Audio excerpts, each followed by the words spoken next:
Assalamualaikum warahmatullahi wabarakatuh.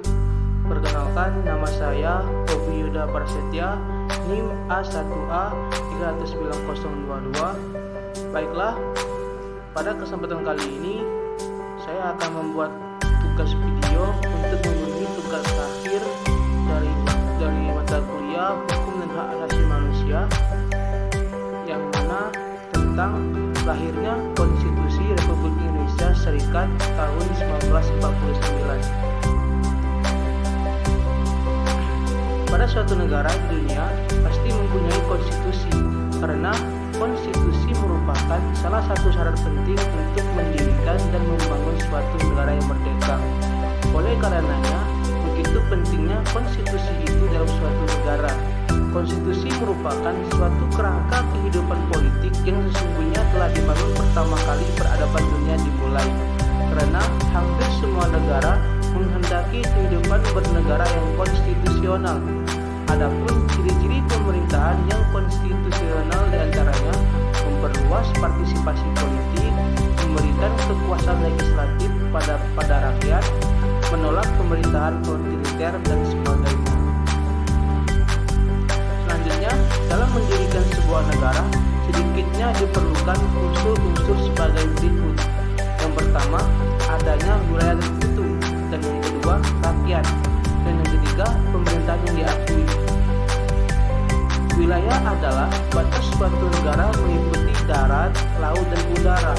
Rakyat adalah sekumpulan manusia yang hidup di suatu tempat yang dilawankan dengan makhluk dan makhluk lain yang hidup di dunia. Sedangkan pemerintah adalah merupakan alat bagi negara dalam menyelenggarakan segala kepentingan rakyatnya, dan merupakan alat juga dalam mewujudkan tujuan yang sudah diterapkan. Adapun materi selanjutnya yaitu tentang perkembangan dan perubahan konstitusi di Indonesia. Yang pertama, periode 18 Agustus 1945 sampai dengan 27 Desember 1949. Masa berlakunya Undang-Undang Dasar 1945. Pada masa periode pertama kali terbentuknya Negara Republik Indonesia, konstitusi atau Undang-Undang Dasar yang pertama kali berlaku adalah UUD 1945 hasil rancangan BPUPKI. Kemudian disahkan oleh PPKI tanggal 18 Agustus 1945.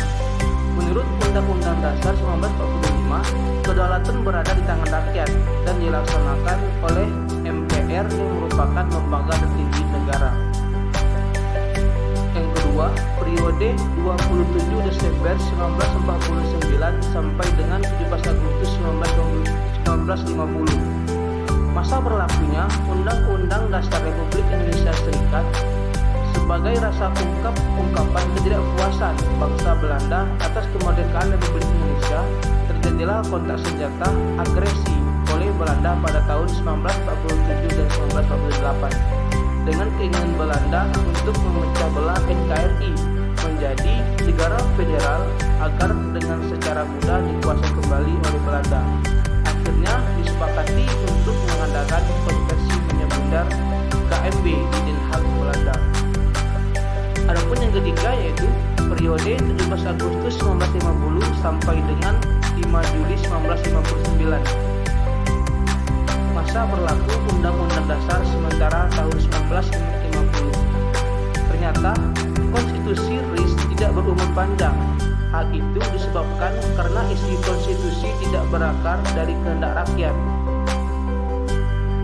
juga bukan merupakan kehendak politik rakyat Indonesia, melainkan rekayasa dari pihak Belanda maupun PBB, sehingga menimbulkan tuntutan untuk kembali ke negara kesatuan Republik Indonesia.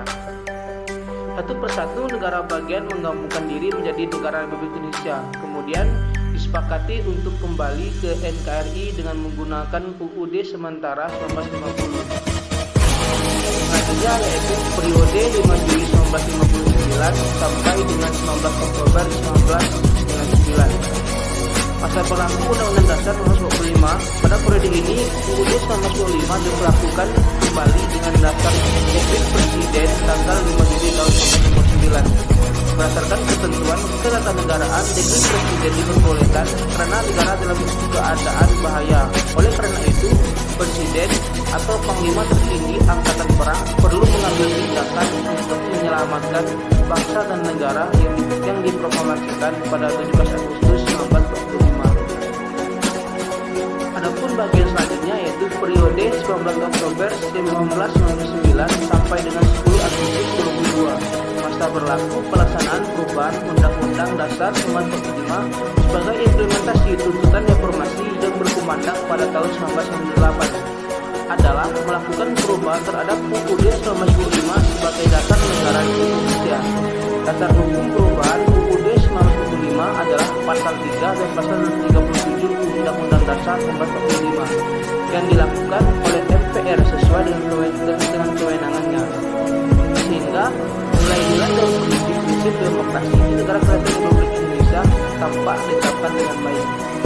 Dan adapun periode yang terakhir yaitu periode 10 Agustus 2002 sampai dengan sekarang. Setelah mengalami perubahan hingga keempat kalinya, Undang-Undang Dasar 1945 merupakan dasar negara Republik Indonesia yang fundamental untuk menghantarkan kehidupan berbangsa dan bernegara bagi bangsa Indonesia. Tentu saja, kehidupan berdemokrasi lebih dijamin lagi, karena perubahan Undang-Undang Dasar 1945 dilakukan dengan cara hati-hati, tidak tergesa-gesa, serta dengan menggunakan waktu yang cukup. Tidak seperti yang dilakukan BPUPKI pada saat merancang Undang-Undang Dasar waktu itu, yaitu sangat tergesa-gesa dan masih dalam suasana di bawah penjajahan Jepang. Pada awalnya, gagasan untuk melaksanakan perubahan amandemen UUD 1945 tidak diterima oleh kekuatan politik yang ada, walaupun perdebatan tentang perubahan UUD 1945 sudah mulai hangat pada tahun 1970-an. Baiklah, sekian penyampaian materi dari saya. Apabila ada kata-kata yang salah, saya mohon maaf. Saya akhiri. Wassalamualaikum warahmatullahi wabarakatuh.